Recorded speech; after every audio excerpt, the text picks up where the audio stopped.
More of this, please. This is good.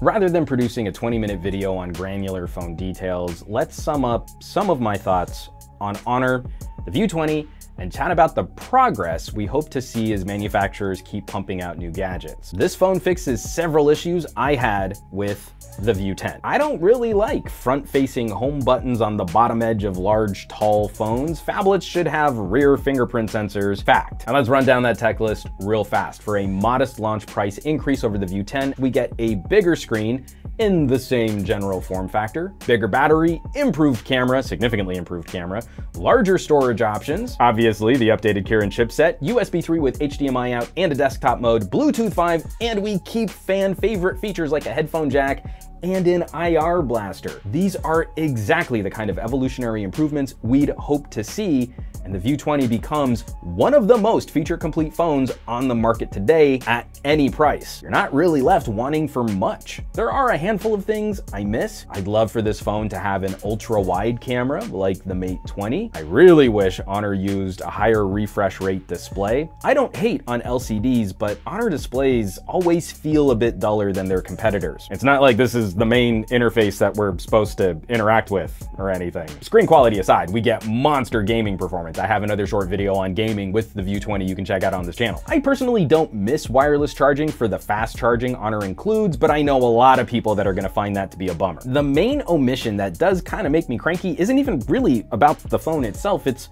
more a piece of information and one relevant to long-term phone ownership. No IP rating. I don't think it would be a deal breaker to have a lower rating like IP53. I just think all manufacturers should legally have to disclose what ingress protection level they have. Is this phone gonna be fine in some light rain? Will it survive a spill or a swim?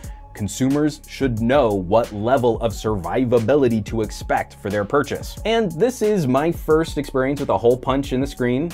That's cool, I guess. It's less disruptive still than even a teardrop notch, so progress. But I'd still rather have zero disruption to my screen. That's what I would prefer. Overall though, Honor continues delivering some of the most eye-catching designs in the smartphone industry. Beauty and brawn at a relative bargain. This is heady competition. Exactly what we need.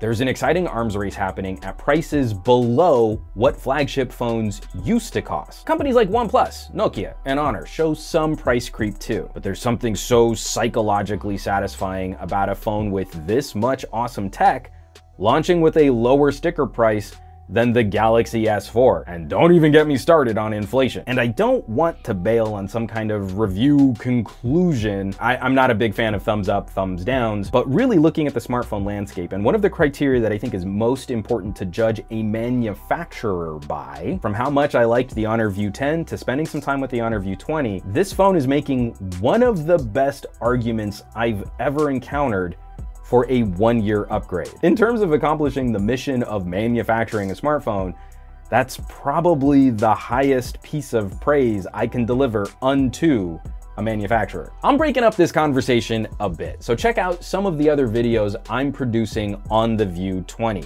I've got the camera review, but we also cover desktop mode, gaming, and of course, some of the other fun releases we're gonna be covering in 2019. As always, thanks so much for watching, sharing, subscribing, not just covering one cool phone.